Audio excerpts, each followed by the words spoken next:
Hi, ನಮಸ್ಕಾರ ಎಲ್ಲರಿಗೂ. So ನಮ್ಮ ಚಾರ್ಧಾಮ್ ಯಾತ್ರೆಯ ಇದು 2ನೇ ದಿನ. ನಾವು ಹರಿದ್ವಾರ ಬೆಳಿಗ್ಗೆ ಬಿಟ್ಟು ಯಮುನೋತ್ರಿ ಕಡೆಗೆ ಹೋಗ್ತಾ ಇದ್ರಿ. ಸುಮಾರು 7 ಅವರ್ ಜರ್ನಿ, 236 ಕಿಲೋಮೀಟರ್ ನಾವು ರೀಚ್ ಆಗಬೇಕು. ರೀಚ್ ಆಗಷ್ಟರಲ್ಲಿ ಸಂಜೆ ಆಗುತ್ತೆ, ಅದಂತೂ ಪಕ್ಕ. ಸೊ ರೀಚ್ ಆಗಿ ನಾವು ಅಲ್ಲಿ ಕಾಣಿಸಿದ್ರೆ ನೋಡಿ, ಅದೇ ಯಮುನಾ ನದಿಯ ಉಗಮ ಸ್ಥಾನ. ಬೆಳಿಗ್ಗೆ ಅಲ್ಲಿಗೆ ನಾವು ಟ್ರೆಕ್ ಸ್ಟಾರ್ಟ್ ಮಾಡ್ತೀರಿ. ಆ ಜಾಗಕ್ಕೆ ಹೋಗ್ಬೇಕು ನಾವೀಗ.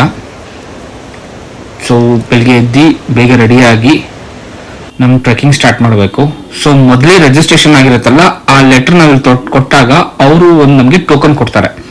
ಈ ಟೋಕನ್ ಇಲ್ಲಿ ಸ್ಕ್ಯಾನ್ ಮಾಡಿ ತಿರ್ಗಾ ಮೇಲೋಗಿ ಅವ್ರಿಗೆ ತೋರಿಸ್ಬೇಕಾಗತ್ತೆ. ಸೊ ಇಲ್ಲಿಂದ ಟ್ರೆಕ್ಕಿಂಗ್ ಸ್ಟಾರ್ಟ್. ಆಲ್ಮೋಸ್ಟ್ 6 ಕಿಲೋಮೀಟರ್ ನಡಿಬೇಕು, ಬಟ್ ಸುಲಭ ಅಂತೂ ಅಲ್ಲ. ಆಲ್ಮೋಸ್ಟ್ 6 hours ಆಗತ್ತೆ. ಹಾಗೆ ನೋಡಿ, ಸಾಧುಗಳು ಇಲ್ಲಿಂದ ನಡ್ಕೊಂಡು ಹೋಗ್ತಾರೆ ಎಲ್ಲರೂ ಚಾರ್ಧಾಮ್ ಯಾತ್ರೆ ಮಾಡೋಕ್ಕೆ. ಫುಲ್ ಆಗ್ಬಿಟ್ಟಿದೆ. ನಾನು ಹೇಳೋದು ಮಾತಂದರೆ, ಪ್ರಿಪೇರ್ ಆಗಿ ಬನ್ನಿ. ಚಾರ್ಧಾಮ್ ಈಸಿ ಅಂತೂ ಅಲ್ಲ, ಕಷ್ಟ ಇದೆ.